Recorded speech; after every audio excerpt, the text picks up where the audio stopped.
Sci-Fi.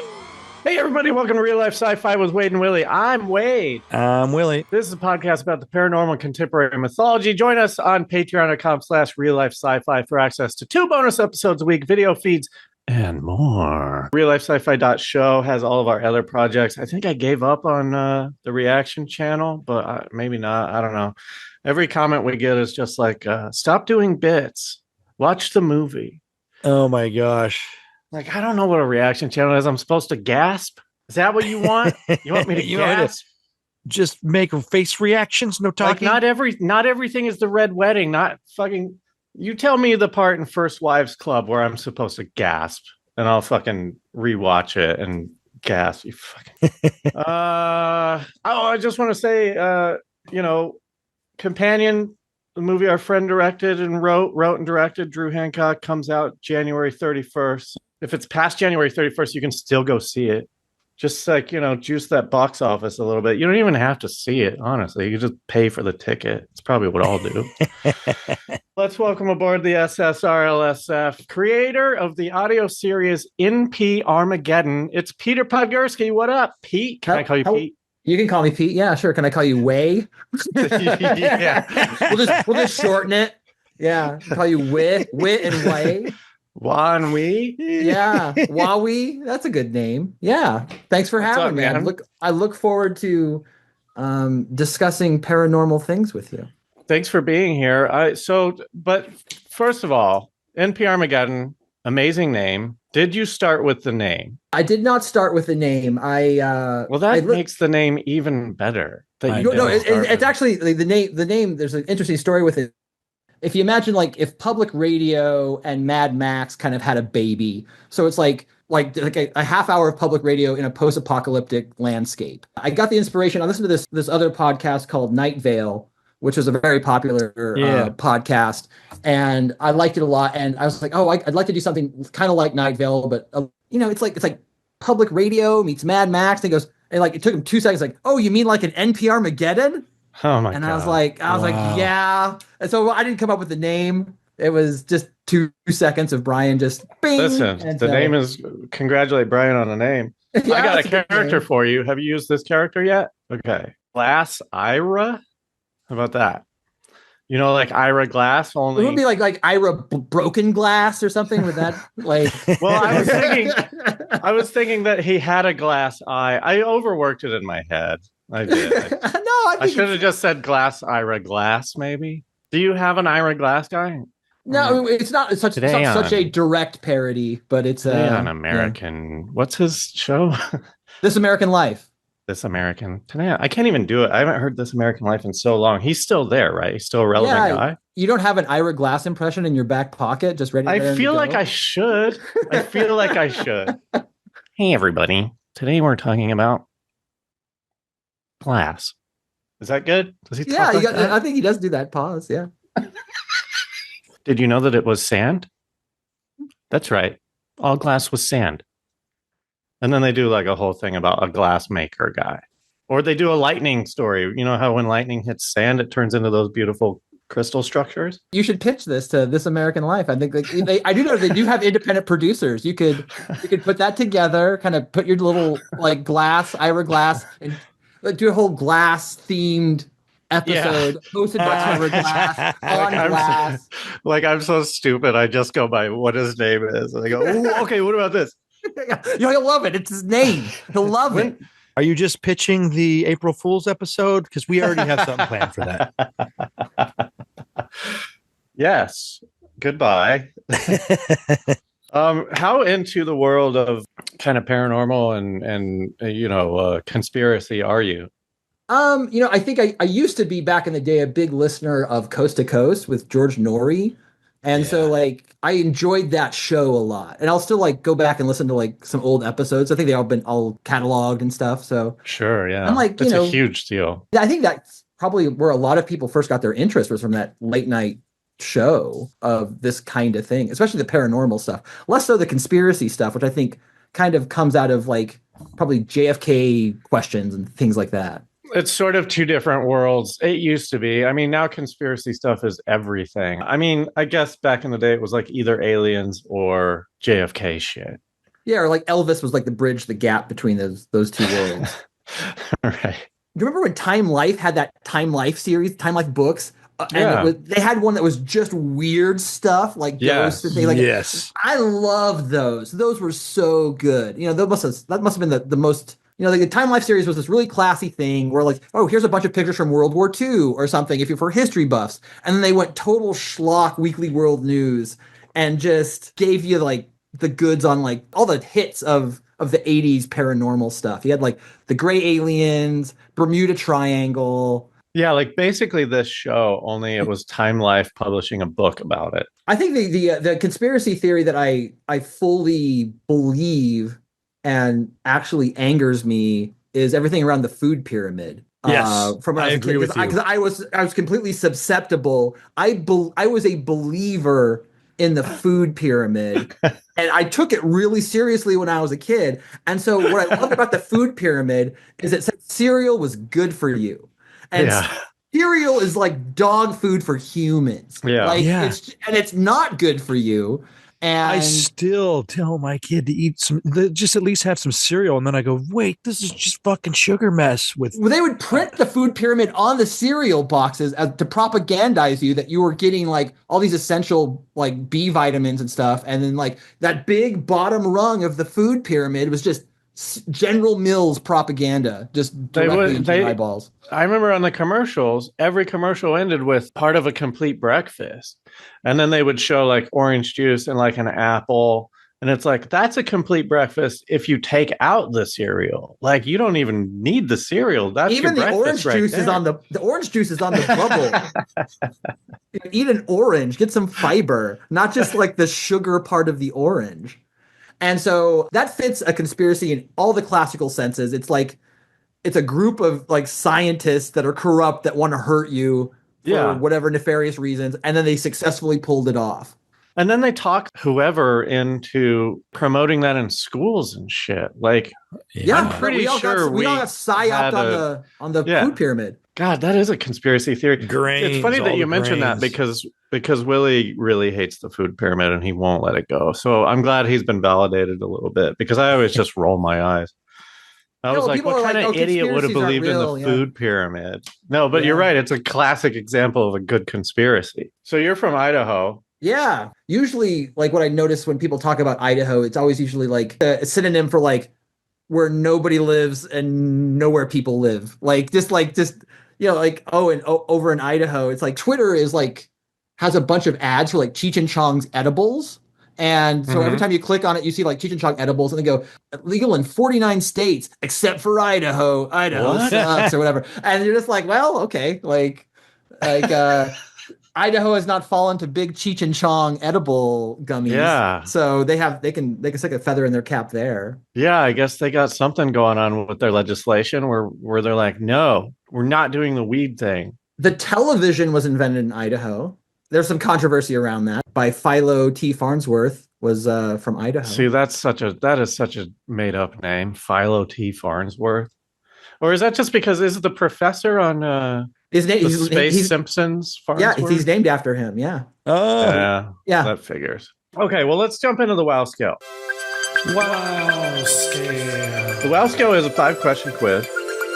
It stands for Wade or Willy. At the end of the quiz, I will give you a score anywhere between 0 and 5. If you're more of a 0, you're more of a Wade. If you're more of a 5, you're more of a Willy. Are you ready to be Wade on the WoW scale? Please. First question, 3-parter. Do you believe in aliens? If so, have they visited Earth? If so, have they visited Earth in the last 300 years? Yes, I believe in aliens. No, I don't believe they've visited Earth. So no for the second one. Cool. Ghosts. I do not believe in ghosts.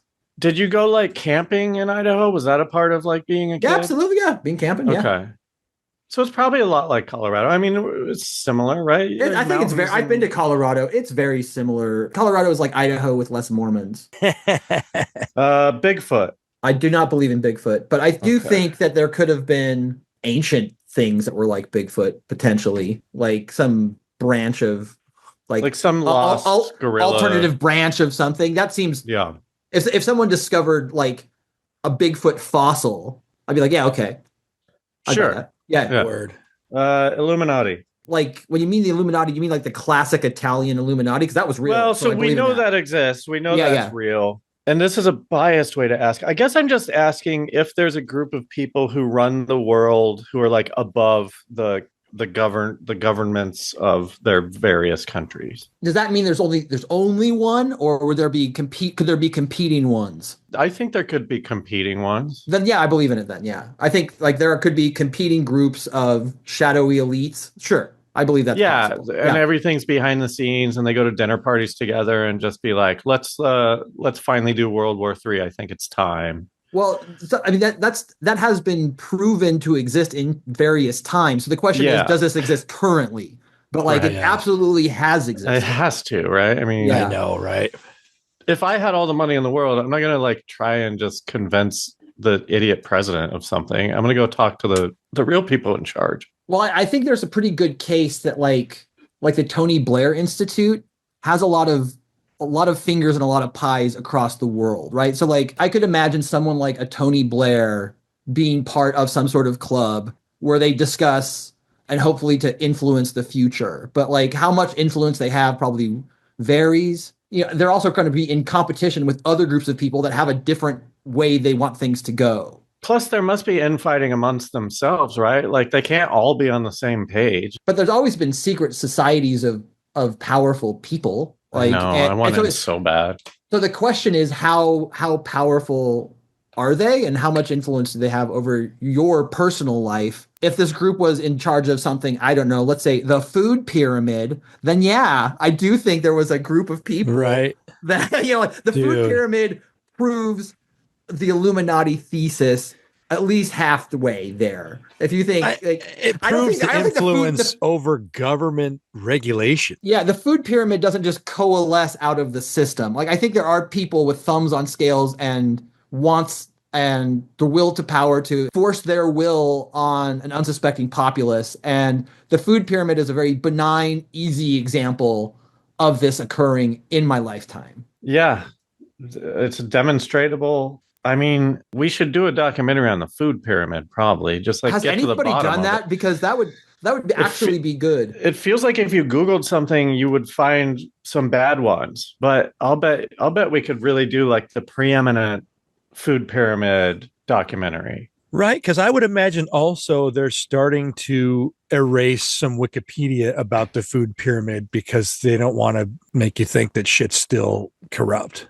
Oh, do you know what? My brother got me the best Christmas present this year. He got me a set of 1929 children encyclopedias. Ooh. And so, like, I've gotten into this idea of like collecting encyclopedias that are pre-World War II, just to see, like, this is what they wanted kids to know in 1929. And it's all just trigonometry. It's like way more advanced than what we do now. It's written. It's written in a really robust, like you read it and you feel good. It's written in a way to make you feel like, yeah, let's take on the world, man. And like, it's not done like, cause I think nowadays, like there's this, like, I think Wikipedia even has this like neutrality thing. Like we're going to try to be very down the middle neutral as if that's a thing that anything can be. Yeah. And what's nice is like this Wikipedia entry has like opinions. And like it really likes the car. And like and you start looking through like some of the more racier stuff. So you're like, oh, let's see what like in 1929 this let's see what they say about the Jews. And I was just sort of like gonna say like, is this gonna be like really spicy or whatever? And it was actually spicy the other direction. It was like so incredibly pro-Jewish. I was really? It was gushing. It was embarrassing. So now your antenna goes up in a different way. Not to be anti-Semitic because of Palestine and everything. This is philo-Semitic. Like, yeah. Well, hang on. Were Jews behind the encyclopedias of the 1920s? I mean, I'm sure they were overrepresented in the creation of encyclopedias. Like I looked up Christopher Columbus because that was another one I thought would be kind of interesting. And like the angle on Christopher Columbus was not what I was expecting exactly. Because like the big story of Christopher Columbus was like, here's a guy was a explorer and found the new world, and it was a very brave, cool thing. And that's the normal like kind of like 1980s children's version of Columbus. And then it really focused on how like he died penniless, and how there's this big tragedy where he did all of these great things for the crown, and the king, I think, passed, or the queen, I think maybe the queen. The queen was his patron, so the queen passed away, and the king was like, "I don't know you anymore. That was my wife's thing. You're fine, whatever, blah blah blah." And so then like he just totally gets abandoned, and just like he like used to be important, and then died, kind of just like as a nobody because the regime changed a little. And that was the focus of the entry, is like he like, you know, climbed this great height in history and then just was just like tossed out to the whatever, we don't care. If you can get yourself a set of encyclopedias that are printed before World War II, they're going to be just really, really interesting. And anything that's after World War II is going to basically be really familiar. Like there won't be anything that'll be all that, because like we sort of still live in the post World War II consensus. Yeah. And so if you want like kind of odder takes, you know, then you'd have to go to books that are, you know, before the 1940s. Anything before Edward Bernays, right? Well, Edward Bernays pretty early. I don't know when Propaganda was written, but I think like, you know, Edward Bernays was the nephew of Sigmund Freud. Yeah. Really? Yeah. He's an interesting guy. His big claim to fame, you actually can find an Edward Bernays interview on Letterman from the 70s, which is just crazy. But like, you can find it on YouTube. But Edward Bernays' biggest claim to fame, according to him, was that he was the guy that convinced women that they could be smokers too, that women could start smoking cigarettes. So it's like, you can do it, baby. It's not just for dudes. And so he opened up an entire market. So instead of just selling cigarettes to 50% of the population, sell it to 100% of the population, get the women on board too. And he was able to use like models and persuasion and all of these different kinds of tactics dieting, to get women to start smoking. Yeah. Torches of freedom. That's the phrase to encourage women smoking. Torches of freedom. Yeah, that's what he came up with. And this is like, you know, this is like kind of like the flapper era, right? Like this. Yeah, is, the party. Yeah, the Roaring 20s, right? Yeah, up until you know, right then, he convinced him to smoke right in time to smoke for all the wrong reason, because it was 1929 when he was doing that. He lived to 103. This guy. He was a brilliant man. I don't know if he was a good guy, but like he definitely, like, he's like a Machiavellian character. Like Machiavelli sort of would tell you, this is how politics works. And everyone goes, oh, that's so terrible. Oh, how can you say these things? He goes, I'm just objectively describing how it works. You know, you can like it or not, you know. And Edward Bernays is like, this is how advertising works. It's like, oh, that's terrible. You know, and Edward Bernays was a big fanboy of Walter Lippmann, who wrote this great book called Public Opinion, which is like a classic of journalism. From that book, like Noam Chomsky stole all of his great ideas from Walter Lippmann. So the idea of manufacturing consent is a Walter Lippmann idea that comes from Public Opinion. And the word stereotype comes from Walter Lippmann. Now, it didn't have like a negative connotation at the time. It was just describing this thing going like, yeah, you sort of have shortcuts in your brain to help you make decisions. And, you know, if you notice a pattern long enough, it becomes a stereotype. And then like that's how that works. And even propaganda, which is Bernays' big book, like propaganda just meant sort of distributing information that you wanted. It didn't have this really like this negative connotation that it has today. And the book, if you read Propaganda by Edward Bernays, it's really like, here's this great thing. This is how you can like get people on board. And Walter Lippmann talks about how much it was used in World War I, like to try to get World War I kicking off. But yeah, but all of Noam Chomsky's best ideas were just repackaged Walter Lippmann from Public Opinion. Wow. I mean, that's kind of it's kind of genius, right? Like he invented a new way to advertise, which is like just focus on really the good shit. He probably was behind the food pyramid. Oh, no, he was for sure. Bernays helped America decide that breakfast was bacon and eggs to help the chicken industry and the cow industry.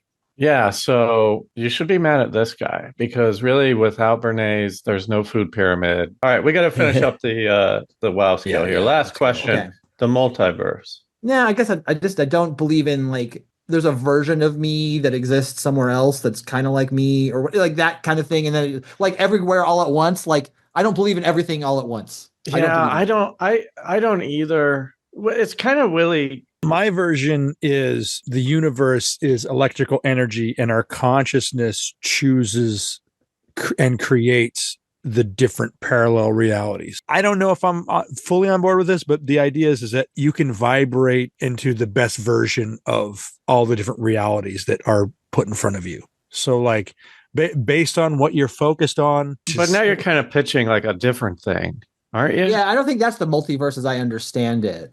Like, I'm saying that that's what I believe that because the multiverse is basically like science says that different parallel realities could exist at the same time. Well, like you could say, like you could make it like even religious, where you say like, is heaven another universe and hell another universe? So if you believe in heaven and you believe in hell and you believe in the material universe, then that's a multiverse of a kind, right? Right. Yeah. All the different versions. I was just saying the one that I lean towards, which is our consciousness creates all the different realities. Yeah. See, I don't know, like to say that I don't believe in it would almost give it too much credence. I think we could just give you a 2. All right, Willie, hit us with the topic. Tonight on Real Life Sci-Fi, the simulation. Are we in one? Join us as we explore the eerie similarities between our lives and artificial intelligence, uncovering the unsettling truth that we may just be living in a digital dream. Tune in and open your mind to the mind-bending possibilities of the simulation tonight on Real Life Sci-Fi. So we used to ask, do you believe that life is a simulation in the WoW scale?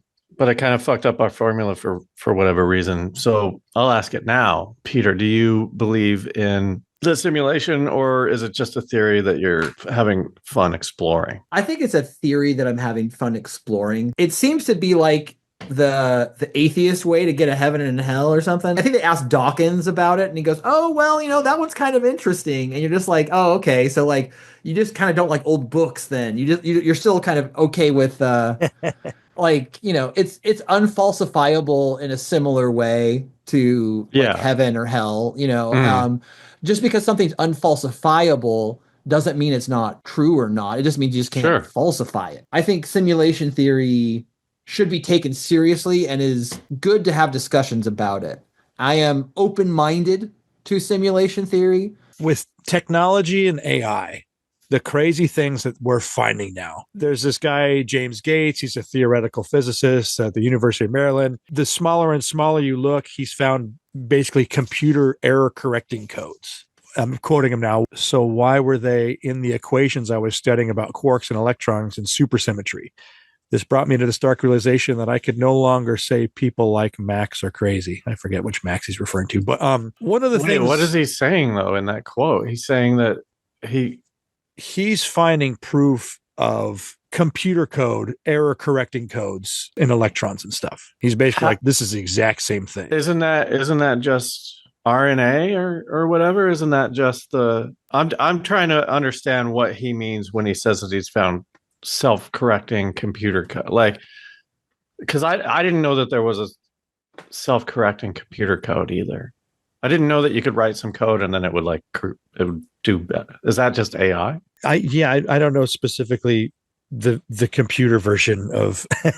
It's a metaphor that I can't wrap my head around. Like, I don't understand how you would find code in real life, but it doesn't matter because it's not like you can explain it to me. Here's a broad comparison. So, when you're playing a video game, open world, whatever, can be totally huge game, but the computer only needs the processing power for what you're paying attention to, what you're looking at. I mean, the double slit experiment, they're trying to figure out if light works like a wave or like a particle. And so there's a tiny slit and they send photons through it and it hits the wall and it makes a slit on the wall, right? When you do a double slit, if it acts as a particle, you will have 2 slits on the wall of photons. If it acts as a wave, then these 2 waves will interfere with each other and you'll get an interference pattern on the wall of photons. And so what they're finding is that if you pay attention to the photons going through,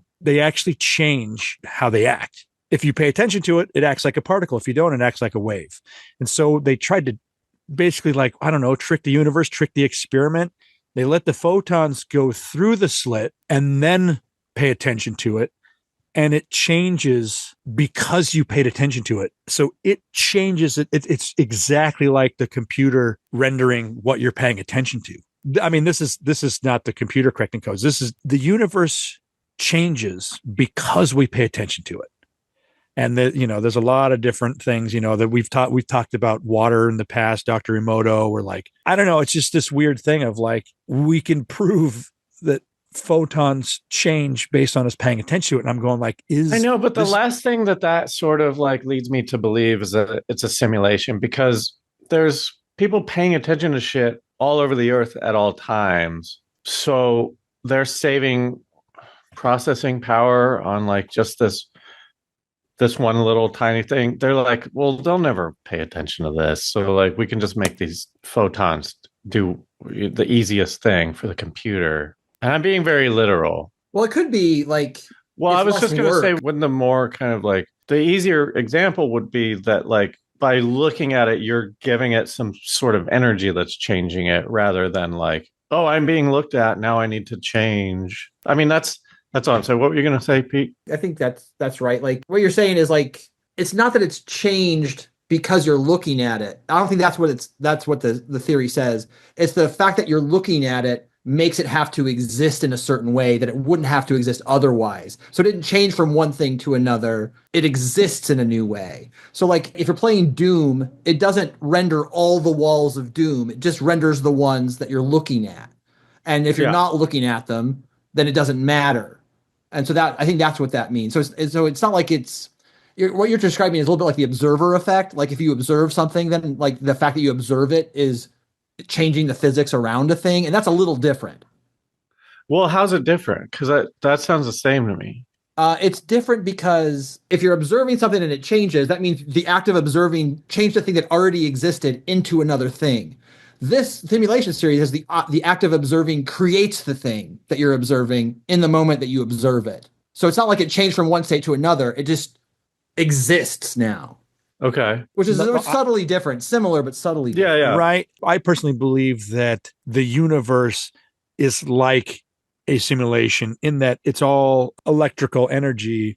And I personally don't think that there's somebody running it, but the universe has to be intelligent. It's basically made of math. Not to say that is a language, but how is that different than just saying God? It's not that different from just saying God. It's very similar. But how would you say it different than God? I mean, like, how would it, you know what I'm asking, really? Like, yeah. So, I'll just throw out things like, oh, the creation is the creator. But it's the same thing, right? You're just labeling something, the same definition for all of it. You're just giving it it's kind of a word game, right? Like you're just changing the terms to be less Bible sounding. Yeah, exactly. I feel like, I just picture people throughout time arguing over definitions that might even be similar in their head, but because they're defined so harshly that we're fighting over definitions. But as far as the photon changing from a particle state to a wave state, I can't wrap my head around that. But when I think of like quantum entanglement and like things that like are new to even our technology, our science is progressing. And will we ever find the nature of reality? Will we be able to define that in equation? I mean, I kind of don't think so, because I don't think that we actually understand how exactly what our existence is. So we're trying to define things based on our physical perceptions of a non-physical world. Well, you mentioned AI.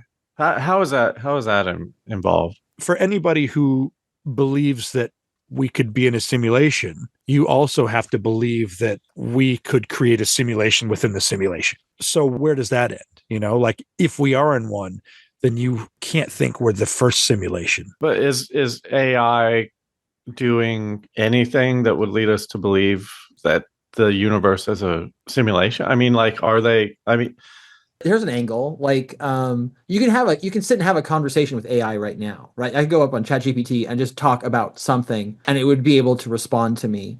And one of the little tangents in simulation theory is like the NPC theory. All the people that exist, some of the people are player characters and some of them are non-player characters. Mm-hmm. And a non-player character could be run on like a simple AI that just responds to your prompts and goes about, and it doesn't, like some people say, oh, you have no internal monologue. The sense of self is diminished or something. And they're just non-player characters in a video game, right? And then you as a player if you are a player, are capable of doing things outside or you're more capable than a non-player character would be. And so the idea that like you can sit and have a conversation with AI and it would make sense or whatever lends some credence to like some of the people that exist in your day-to-day life or whatever.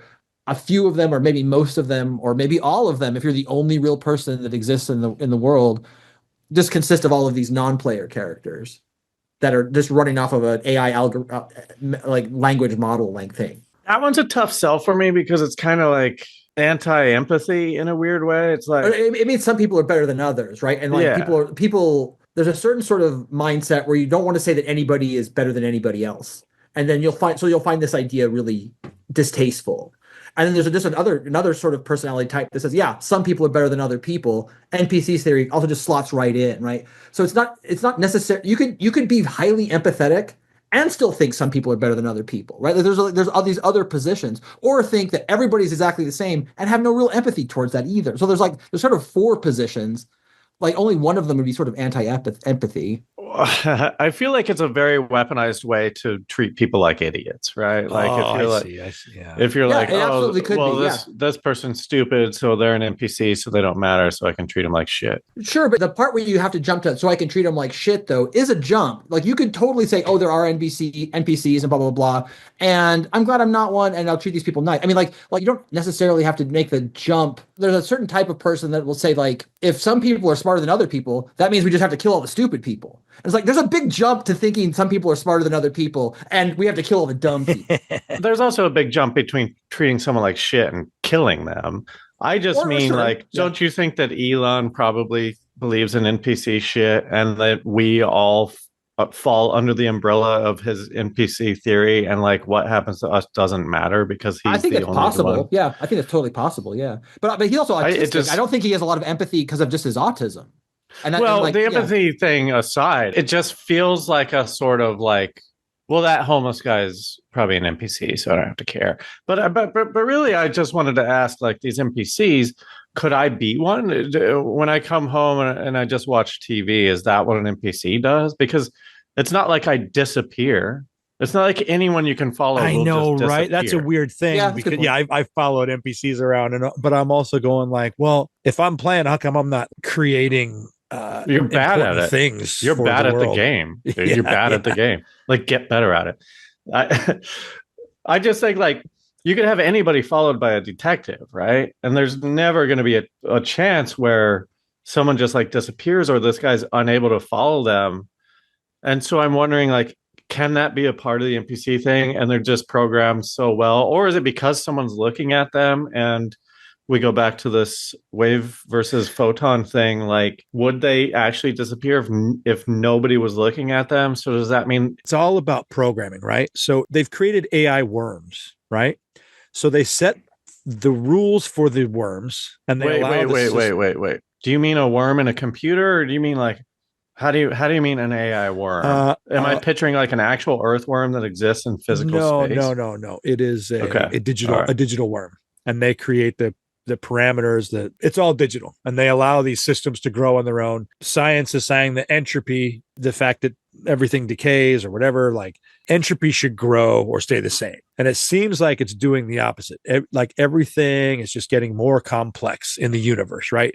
For us to evolve into humans is saying like, wow, it's like things are teaming up and to make better things instead of just like slowly decaying and not working out. What does this mean that I know I'm kind of jumping through a couple ideas, but and I jumped away from the AI worm, but basically the worm, they can define it and watch it live its life, and it just does everything a worm's supposed to do. I'm bringing this up because if you're thinking the idea that NPCs should disappear, well, like they're programmed to just live. So like right. They still so will we could all be enjoy NPCs. Things. Yeah. You still. But then, so like, if I come up with a totally original idea, does that mean I'm not an NPC? Like, I think that would mean that. Yeah, I think an NPC couldn't come up with a completely original idea. And but can anyone at this point? What's that's a rebuttal? Idea? But that'd be the rebuttal. Well, it's just kind of Blade Runner at this point then, because like, how do we know we're not NPCs, right? I mean, like, do a bunch of NPCs sit around and for 10 years do a podcast about shit that they can't explain? Like, would that be in an NPC's programming? Like, Does the if these two NPCs monkey, meet, what's that called? they're gonna fuck. Oh, the Shakespeare that can write Shakespeare or whatever. Is there 100 worm AI? Well, the thing about AI and Chat GPT right now is like it only knows to give the next word based on what the previous word is. It's just kind of guessing which word to do next, and it has so much information from the internet or whatever that it's just like, oh, you want to do this? Like, okay, so here's probably the next word that would happen. And it's really useful. I'm not saying it's stupid or anything. It's fucking great. I use it all the time. But there's no real intelligence happening. It's just kind of factoring out variables and using the ones that remain. Sure. So, but the question is like, could our own cognitive, like, could we be running an AI very similar? Could it be a similar mechanism in the same way that like the wings of an airplane are similar to the wings of a bird? They're not exactly the same. They're pretty close, like, and so an airplane flies, a bird can fly. And are these things, are they cousins to each other? Is machine learning similar to human intelligence? That's an open question. I don't know. I think our brain is the most complex computer out there. The computing power, the self-cooling, like whatever you could think of that. Except for when we get a temperature. Could the NPC with our brain? Oh, well, sure. I mean, do everything that I've come up with in my life. I think so, man. I mean, who's the guy who did Taxi Driver? Paul Schrader? Yeah. Yeah. Just the other day, he's like, fucking AI is great. Like, use it? Why would anyone pay me to do? I just typed in like, come up with a new Paul Schrader movie, and it gave him like 10 examples. He's like, these are all great.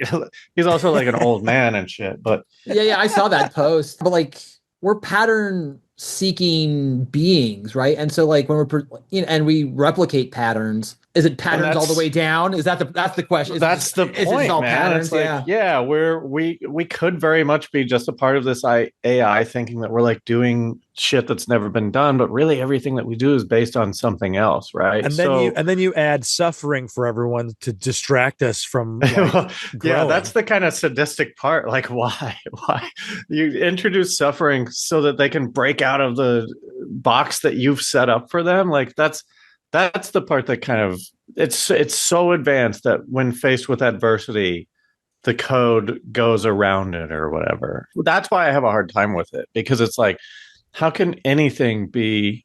I mean, I don't have a hard time. I like kind of believe this. I'm just wondering what it means, like the implications of us all being NPCs, which I think is better than like just one person isn't or whatever.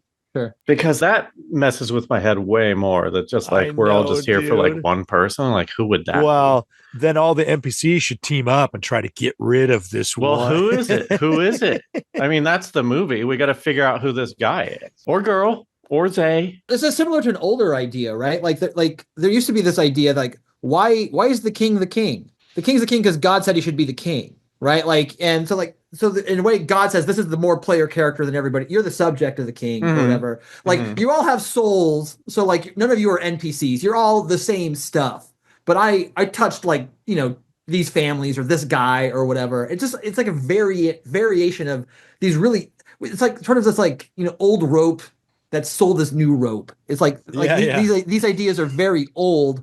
We use different words for them to sort of secularize them and try to like kind of coat them with just scientific razzmatazz, where they used to use like sort of just religious talking. But like there is sort of this idea that like it does seem that some people are more blessed than other people. Why is that? Yeah. Is there no rhyme or reason at all, or is there a rhyme or reason? And that's the open question. I don't know.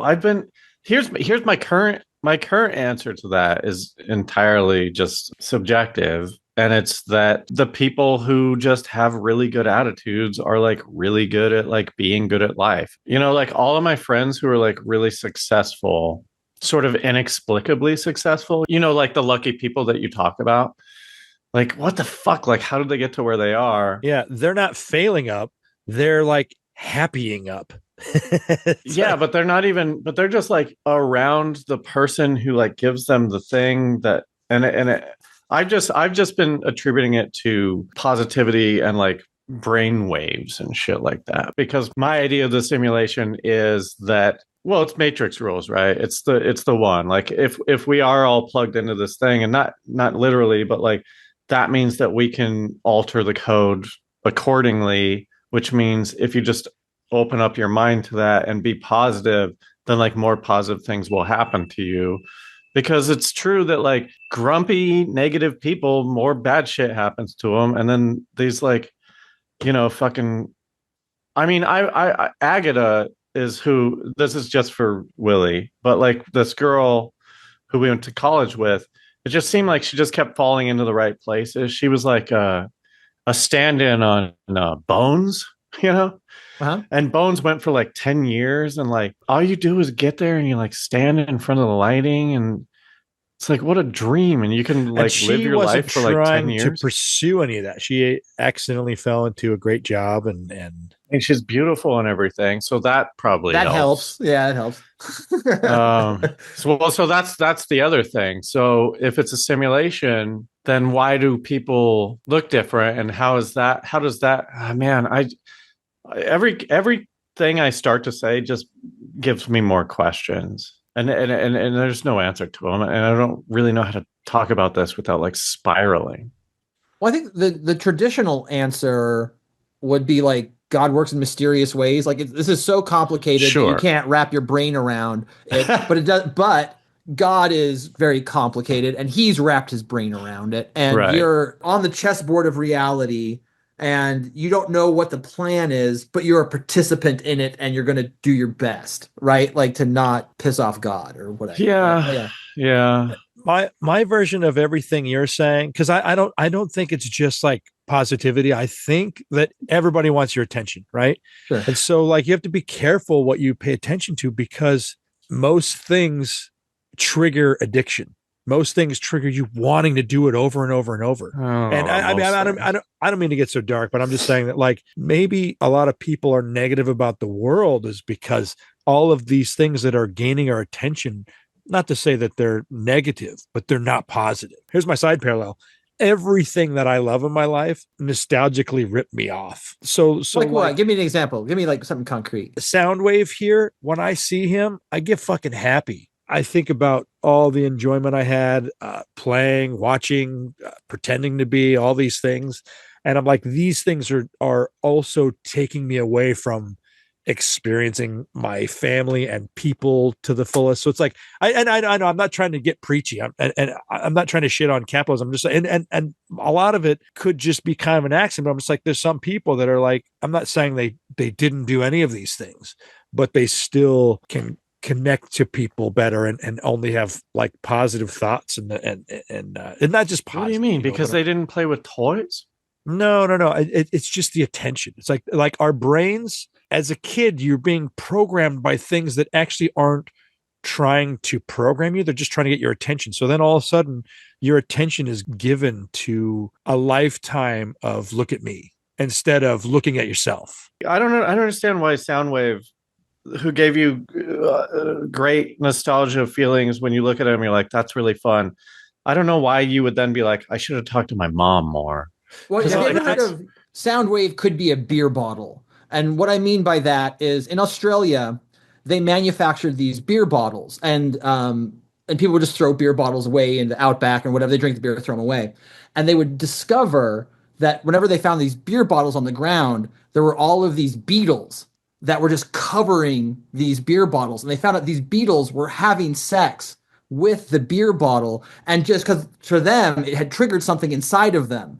That this beer bottle is the most attractive female beetle on the face of the earth. Fuck that. And so look at it. It was a giant problem because now you have all of these beetles expressing all of their like love and vivacity towards the beer bottle, and it's dying off or whatever. And it's a total just beer. It's a false reality. And maybe you worry something like Soundwave is like a beer bottle. Like you're putting all this time, energy, and love into this beer bottle where you could be putting it into another human being or something. Yeah, I'm saying, basically that like I have turned into an NPC because of all of the things that I enjoy that actually like stop me from. They don't care for you back. Like the sound wave thing doesn't care. Yes, that's a great. It doesn't matter. Yeah. Yeah, we know that because of fucking Jerry Bruckheimer and Michael Bay. Michael Bay's Explosionary. We know that Transformers don't care about us because they made that movie. Sorry, just like I hate the whole like you're ruining my childhood thing. Like, just go watch old Transformers, you fucking idiot. You don't have to watch the new shit. Yeah. You're ruining my childhood. Fuck off. You don't have a thing though. I think everyone probably does have one of these things that like something that is sacred, but kind of just to you that someone could control and kind of ruin it for you. I mean, like that's a thing. I mean, maybe people take it too far and like turn Star Wars into a weird religion, but like I'm sure there must be something that you like. That would be a bummer. Everything in life. I mean, that's the whole thing, right? Like, are you still best friends with your grade school friends? Like, if you told your fifth grade self that you have not seen those guys in 20 years, they would be like, "Oh, that sucks." But like, that's just not the way it works, man. You keep moving, and I feel like life is just a series of disappointments, isn't it? Isn't it always like?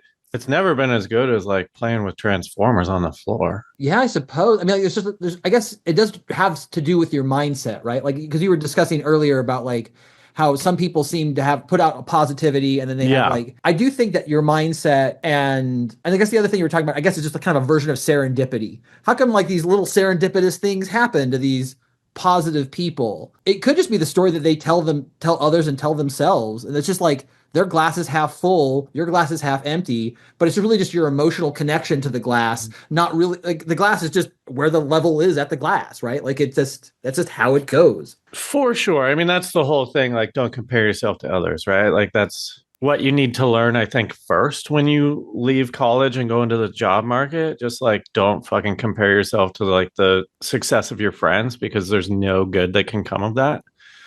Because everyone does things at their own rate.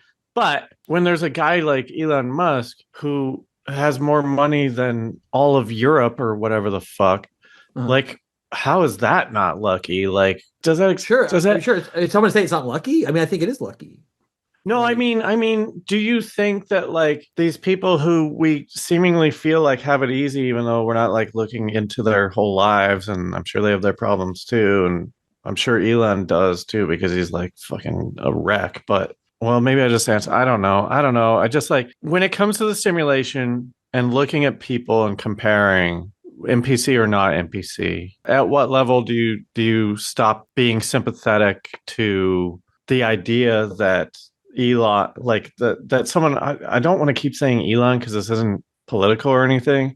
I just mean like, how is it possible that this guy, born into a rich family, then also made a shitload of money on his own? I don't know. It just feels too easy. Yeah, but I guess the flip side is some people's lives feel too hard. I mean, like it's just like kid that gets leukemia, cancer, and dies or whatever. That's like a but yes, but does that have anything to do with what we're talking about with like the simulation? Like, well, I guess it would, right? Because like if it means like some people exist for the benefit of more important people. Right. Yeah. Like, and I could see, like, and if you dislike, like, that, let's give these kids cancer so that someone else will try to cure cancer, or can learn a lesson, or whatever. You know, like, like one of the weirdest arguments for diversity was like, oh, it's good to have diversity in colleges so that our elite kids can, you know, experience these other people from different races. This is the big, like, you know, we want them to be well rounded. So like your value of diversity is. Like, oh, look, you can have all of the whole world can be there for the real people. Like, that's why you want diversity. So the real people can have interesting lives, you know, and that is a complete real point of view. I think that was argued at the time when they were deciding this stuff. That was like, isn't it better? Like, you know, we have important people here. Shouldn't they experience these other things? You know, like, we have real examples of that. It's a good point too. It's like, well, and like we don't want these people to maintain being monsters their entire lives. Like throw some minorities in there so they can see what it's like to be poor.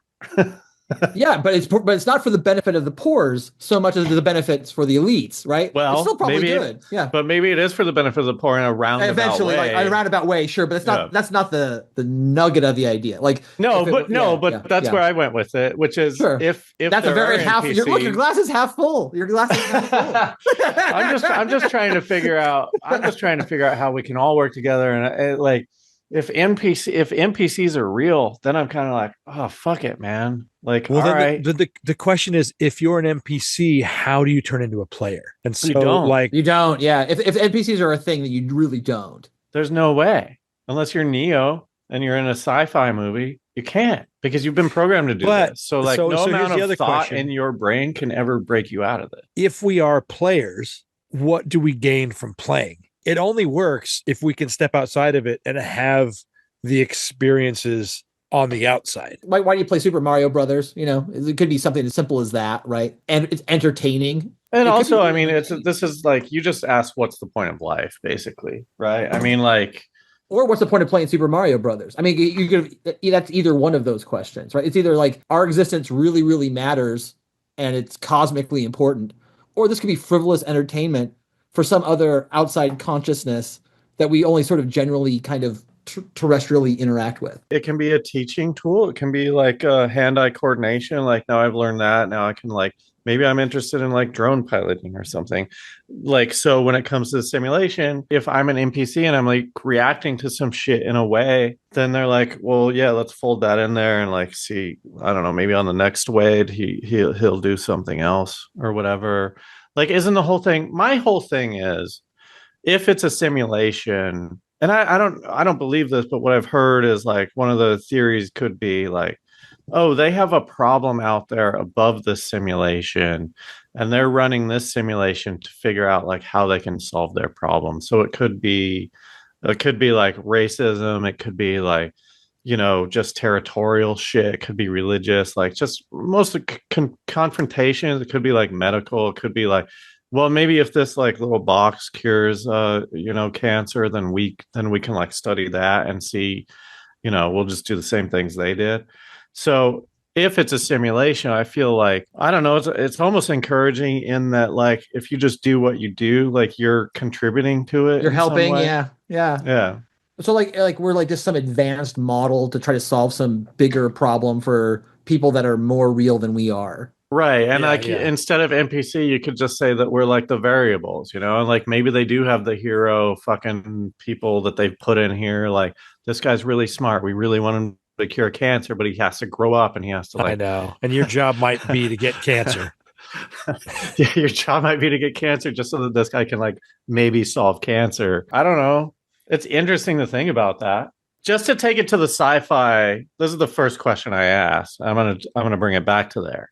If we're in a simulation, what's the level above us? Like, what do you think, Pete? I mean, it would have to be kind of a version, because all of our simulations we have now are kind of a version of our reality. So it's like lesser resolution. So it would be above us, would be very similar to this, but higher resolution. So that's what I'm saying. We have more pores. We have like more hair and more pores, and our hair moves more beautifully in the next. If we're in a look simulation, at the water physics. Sorry, go on. Then this version is just to add diversity. So the level above us is all just one gray race without features. You know, the gray aliens.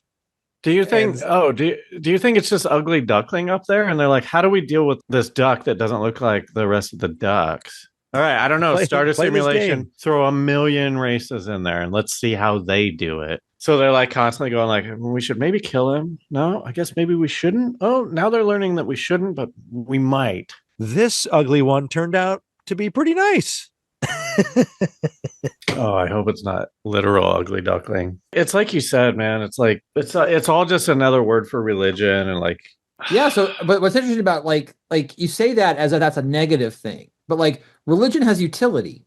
So, is there utility in thinking these? The things? utility in religion is the societal. It's like it's the community aspect of it, right? It's like going and meeting up with people. It's tribal. It's like we all believe in the same things, and that's great. Yeah, simulation theory doesn't have that part. Like, so No. it takes all the really good stuff about religion, gets rid of that. Yeah, exactly. And just maintains this, Yeah.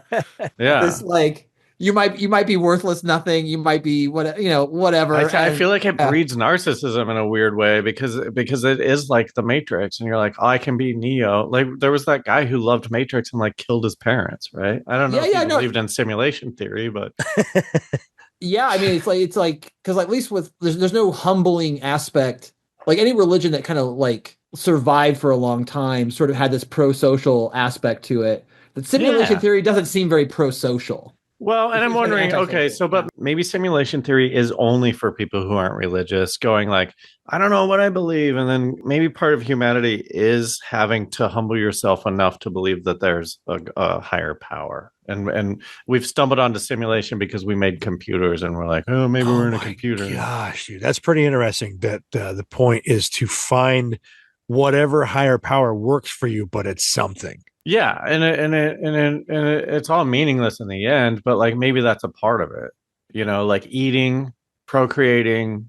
I don't know that there's a lot of people who don't think about, is there a God? What's the afterlife, right? Like, are those tribes that like nobody's contacted who are like freaked out by helicopters going over? Do they think about, like, they do, right? They were the beginning of that shit, like making weird sticks out of shit and like worshiping it. I don't know. It all seems just like an excuse to like be selfless in a way. When I picture the most advanced society out there, and I picture them, what like we evolved into thinking beings, and so if this is a simulation, thinking's got to be a part of the end game of the simulation, right? So sure, using technology to progress that, but I keep thinking that our brains are getting more complex as we evolve. So like the complexity's got to be what the universe is trying to make, because it's easier to just let us not become complex.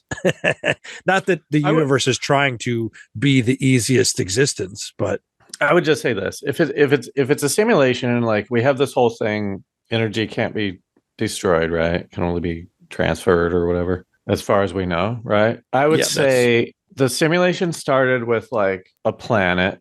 I don't know how you explain dinosaurs or whatever, but like I'm sure it will fit in here somewhere. You could say that like the reason that the brain is like firing electrodes and shit is because we started as like single cell amoebas that had this amount of, or single celled organisms, not amoebas, sorry, that had this amount of electricity, and now we've like, or energy, I'm sorry, and now we've like grown. It's like this weird thing where we keep growing and getting newer and newer, but it's like there's only this much energy, so we keep getting more and more complicated to continue this energy, which I think like maybe this is all off the top of my head, so if I sound fucking nuts, yes, the energy drives the machine. Like we are the cells that drive the machine. The energy is just piling up, combining. And so maybe, I mean, maybe we're just like, I don't know. Maybe if it's, I don't know. I almost got to the finish line there, but I think it crumbled at the end. Do I sound like an idiot? I feel like I've been saying the same, things that get me lost and not having a point the whole night. Just like pondering things I can't answer. So I mean, Peter, what do you think when it really comes down to it? If everything is a simulation, that's interesting. I mean, that doesn't offend my sensibilities as strongly as I think it does yours. Like it's like, okay, so it's like, is there a plan or is there not a plan? I don't know. I'm open-minded to there being a plan, and you can call this thing simulation theory, or you can call it Islam or Judaism, or sure, or whatever whatever little piece of it we can wrap our mind around. And if there is a plan, that's cool. And if there's not a plan, that's also kind of cool. I mean, because it's liberating, right? So both are kind of appealing to me. So one doesn't really offend me more than the other. I'd be interested to know which one was the other one. Yeah, I think that's why I keep talking about religion, because it's like, if you believe it, cool, and if you don't, cool. And I don't know what else we would get out of the simulation thing, like exploring it, thinking about it. Like if you were a devotee to the simulation theory, well, like what are you even preaching? It would matter, right? Like it's like not every religion is the same, and they don't have all the same results. Although the fruit of simulation theory is it's very early in this religion, if this is a religion. And so we Right. don't know, they haven't thrown up great paintings to simulation theory. There's not great like conquest of simulation theory, right? Like the art, the philosophy, all of this stuff. It's so early, at least Scientology had like Battlefield Earth, right? Like, like there's like simulation theory has nothing. So it's just, we're really early to this party. So there's an opportunity to get on the ground floor on simulation theory here. For sure. And like someone can take this ball and run with it because there's enough people that are interested in it. Other things that are similar to religion that came up, like Bitcoin is a kind of religious. Like, what's it mean? What's it based on? Who knows, right? Like, and people have become millionaires and off of Bitcoin. So if there's a way to monetize simulation theory, that's really the question. How do you turn this into power, something useful? Exactly. Like, Muhammad figured it out. Jesus figured it out. L. Ron Hubbard figured it out. The Buddha figured it out. Satoshi figured it out. And here's this crown lying in the gutter. Someone's got to pick up simulation theory and run with the damn thing. And it's all sitting there in front of us going, yeah, what is this? What is this? What is this? I know. If somebody were to run with it, you could make up anything you want, and it doesn't matter if it's right or wrong. That like you're going to gain people exploring the ideas you come up with, and I'm like, oh, it's fascinating. I mean, it helps if you're a physicist or a yeah. I mean, this is one that allows like the priest class to be mathematicians or something, right? Like it's like so for forever in religion, it was always like the people that were really big into words. They all got they got books or whatever. Simulation theory is a way to give religion to the numbers people. We didn't get into this and we're wrapping it up, but like I'm going like, if it was a simulation, there'd have to be glitches. Some people think that the glitches are deja vu. And I love following these stories of time slips where people have fallen into different times and they've come back and like, I don't fucking, it was Victorian area. I just walked down the street, So I love the idea of like, I'm not on board with simulation theory, but I think that our existence is somehow like it.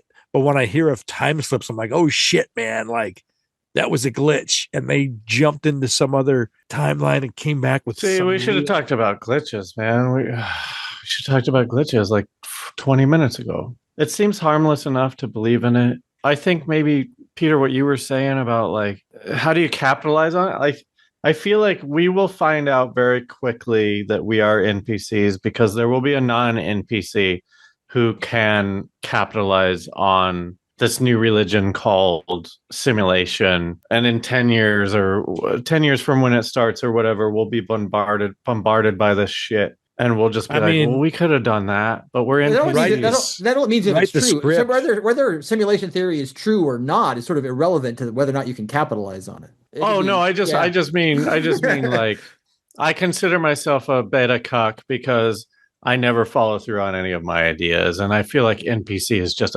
another word for beta cuck. I want to write the script of simulation Jesus. Like I hate comparing it to Jesus, but like like who's the Neo of the simulation? Who's the Messiah of the simulation? Well, what would that mean? I mean, like what could be some AI thing that gains consciousness. I'm just saying that sentence to put a pin in it. It's a cliffhanger. It's maybe we'll continue talking about that.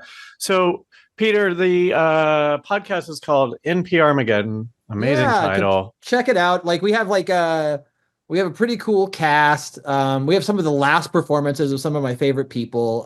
Like this is the last performance of Fred Willard, who died a while back. It took me a long time to make this thing. It's the last performance of Harlan Ellison, who is actually, I just totally admire this dude. John Delancey from, who's Q in Star Trek, he's in it. Tay Zonday, who did Chocolate Rain, is in it.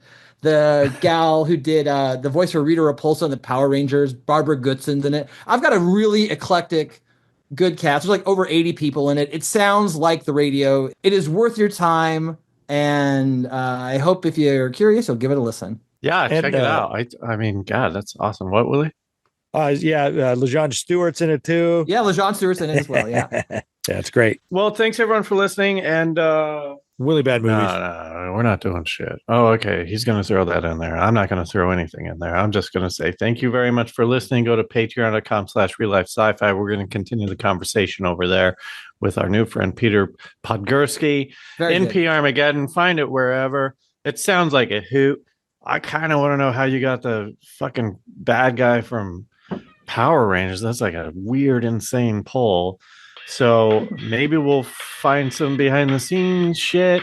Remember, just because you're paranoid doesn't mean they're not after you. See ya next time.